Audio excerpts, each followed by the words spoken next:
নমস্কাৰ বন্ধুসকল, এই যে লাইফ ইনকমৰ তৰফৰ পৰা সকলোকে মই আন্তৰিক শুভেচ্ছা জ্ঞাপন কৰিছোঁ আৰু লগতে নতুন বছৰৰ সকলোকে মই শুভেচ্ছা জ্ঞাপন কৰিছোঁ। সকলোকে হেপী নিউ ইয়াৰ জনাইছোঁ। মোৰ নাম হাফিজুৰ ৰহমান। মই যে আপোনালোকক দেখাবলৈ লৈছোঁ এখন গাড়ী ফিটিং ৰাইচ মিল। এই ধৰণৰ গাড়ী ফিটিং ৰাইচ মিল আমাৰ ইয়াতে বনোৱা হয়। অলৰেডি এইখন যাব আমাৰ ধেমাজি, এক ভাই ল'ব আহি আছে। সেই ভাইৰ কাৰণে মই ৰেডি কৰি ৰাখিছোঁ। সেই ভাই ল'বলৈ আহি আছে। গতিকে এইখন আমাৰ বেটাৰী গাড়ী ফিটিং ৰাইচ মিল। এইখন ৰাইচ মিলে আপোনালোকে ঘৰে ঘৰে যাই ধান বানিব পাৰিব। ইয়াৰ মই ভিডিঅ' দেখাইছোঁ, চাওক লাইভ ডেমো। আমাৰ এইখন চেল্ফ ইঞ্জিনত অলৰেডি ষ্টাৰ্ট হৈ গ'ল। এতিয়া মই মিলাইছোঁ। প্ৰথম অৱস্থাত মিলাওঁতে অলপ প্ৰব্লেম হয়। চাওক ধীৰে ধীৰে যেতিয়া মিলি যাব, মানে ধানৰ পৰা যিটো ধান তলত নামিব, সেই তাতে দুটা এখন প্লেট আছে আৰু চাউল ওলোৱাৰ এখন প্লেট আছে। সেই প্লেট দুটা এডজাষ্ট হ'লে হৈ গ'ল। গতিকে মই দুটা প্লেট অলৰেডি মই মিলাই দিলোঁ। আপোনালোকে চাওক, এইটো ধানৰ লগত ধানৰ তলত এটা প্লেট আছে আৰু চাউল ওলোৱাৰ তাত এটা প্লেটটো এডজাষ্ট হ'লে কোনো অসুবিধা নাই। চাই লওক। গতিকে এই ধৰণৰ মেচিনবিলাক যদি আপোনালোকক লাগে, তলৰ ডিছক্ৰিপশ্যনত দিয়া নম্বৰত যোগাযোগ কৰিলে আপোনালোকে ল'ব পাৰিব। এই মেচিনখন 20 HP হয় আৰু হোলাৰটো হয় উস্তাদ জেড প্লাছ 8 নম্বৰ হোলাৰ হয়। ইয়াৰ প্ৰতি ঘণ্টাত 1.5 লিটাৰ তেল খাব আৰু প্ৰতি ঘণ্টাত ধান বানিব 14 পৰা 15 মন। এয়া চাই লওক কিমান স্পীড চাউল আহিছে, চাই লওক। আৰু স্পীড দিব পৰা যাব।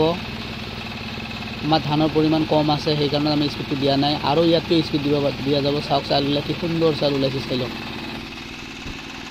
গতিকে এই মেচিনখনৰ ছাৰ্ভিচ খুবেই ভাল। আজি মই অসমত মোটামুটি 20খনমান এনেকুৱা মেচিন দিছোঁ গাড়ীসহ। আজিলৈ কোনো এখন মেচিনৰ কমপ্লেইন নাই।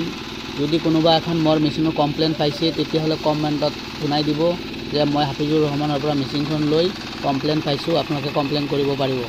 গতিকে মই যিমানকেইখন মেচিন দিছোঁ, আজিলৈ এখন মেচিনৰ মই কমপ্লেইন পোৱা নাই আৰু কোনেও মোক ফোন কৰি একো কমপ্লেইন দিয়া নাই। গতিকে মেচিনবিলাক ছাৰ্ভিচ খুবেই ভাল। আৰু কোনোবাই যদি মেচিন লোৱা মানুহ কমপ্লেইন পাইছে, মোক তুৰন্ত কল কৰিব। আপোনালোকে সুন্দৰ ছাৰ্ভিচ পাব। চাই লওক, মই লাইভ ডেমো দেখাইছোঁ। চাওক বুঢ়াগিলা, চাওক ভুচিগিলা কিমান মিহি, চাই লওক। ভুচিগিলা একদম মিহি। গৰুও খাব পাৰিব, চবেই খাব পাৰিব। গৰু, ছাগলী চবেই খাব পাৰিব। গতিকে ইয়াৰ ভুচিগিলা একদম মিহি হয়, চাই লওক। জীৱ জন্তু যিমান আছে চব খাব পাৰিব ইয়াৰ ভুচিগিলা। কিছুমান মেচিন আছে ভুচিগিলা মিহি নহয়, যেনেকা 670 মডেল এখন মেচিন আছে। ইয়াৰ জালিৰো প্ৰব্লেম হয়, ভুচিগিলা মিহি নহয়। কাষ্টমাৰ খালি প্ৰব্লেম। গতিকে যাই যিমান মেচিনৰ এডভাৰটাইজ দিয়ক, কিন্তু এইখন মেচিনৰ নিচিনা ছাৰ্ভিচ কোনো মেচিনে নহয়। আৰু লগতে চাউল ঝাৰা ছিষ্টেমৰ মেচিন আমাৰ লগত আছে। ইণ্ডিয়ান শ্ৰীধৰ যদি হোলাৰগিলা লাগে, আপোনালোকে আমাৰ পৰা ল'ব পাৰিব। ইয়াৰ পিছত মই ইণ্ডিয়ান শ্ৰীধৰ হোলাৰৰ মই ৰিভিউ দিম, আপোনালোকক লাইভ ডেমো দেখাম। চাউলটো কেনেকৈ ঝাৰা হৈ ওলাই আহে আৰু 8 নম্বৰ হোলাৰৰ প্ৰডাকশ্যন কেনেকুৱা হয়, কিমান স্পীড চাউল আহে, চাই লওক কিমান স্পীড চাউল আহিছে।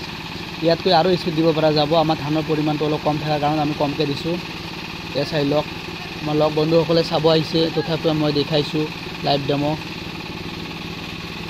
এইটো হোপাৰ আছে। হোপাৰটোত একবাৰে 20 কিলো ধান একেলগে দিব পাৰিব।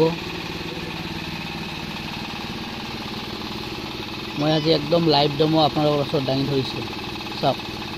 গতিকে এই গাড়ীসহ মেচিনবিলাক মই আপোনালোকৰ কাৰণতে বনাইছোঁ, যাতে আপোনালোকে ঘৰে ঘৰে যাই ধান বানি ফুৰিব পাৰিব। ধান বানা কামটো প্ৰায় সকলো মানুহে প্ৰায় এলেহুৱাই পায়। গতিকে যদি ঘৰে ঘৰে যাই ধান বানাই, দিনত মিনিমাম 50-60 মন ধান আপোনালোকে ঘৰে ঘৰে যাই বানিব পাৰিব। গতিকে আপোনালোকে যদি বেকাৰ আছে, বেকাৰ নাথাকি আমাৰ পৰা এই ধৰণে মেচিন এখন গাড়ীসহ ফিটিং কৰা মেচিন লওক আৰু ঘৰে ঘৰে যাই আপোনালোকে ধান বানি আপোনাৰ বেকাৰ জীৱনটো চলোৱাৰ সুযোগ গ্ৰহণ কৰক।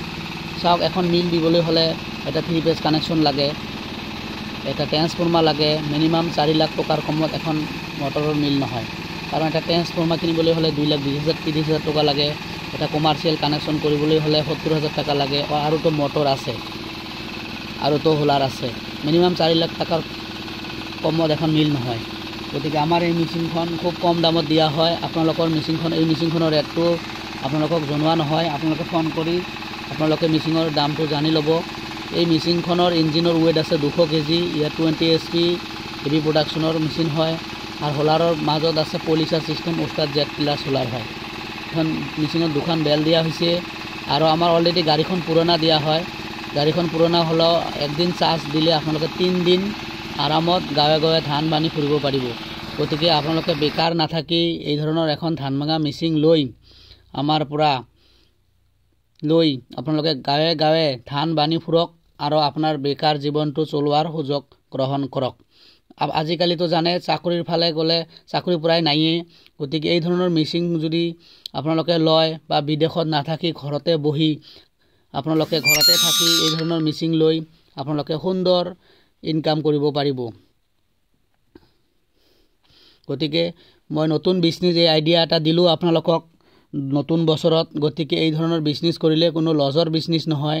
হয়তো প্ৰথম অৱস্থাত ভালেখিনি টকা লাগিব, কিন্তু এইখন কোনো লজৰ বিজনেছ নহয়। 100% মই গ্যাৰাণ্টি দি ক'ব পাৰোঁ এইখন কোনো লজৰ বিজনেছ নহয়। চাই লওক চাউলৰ কোৱালিটি কিমান স্পীড চাউল আহিছে, চাই লওক কিমান স্পীড চাউল আহিছে। গতিকে মোৰ ভিডিঅ'গুলো ভাল লাগিলে লাইক কৰিব, ছাবস্ক্ৰাইব কৰিব। ধন্যবাদ।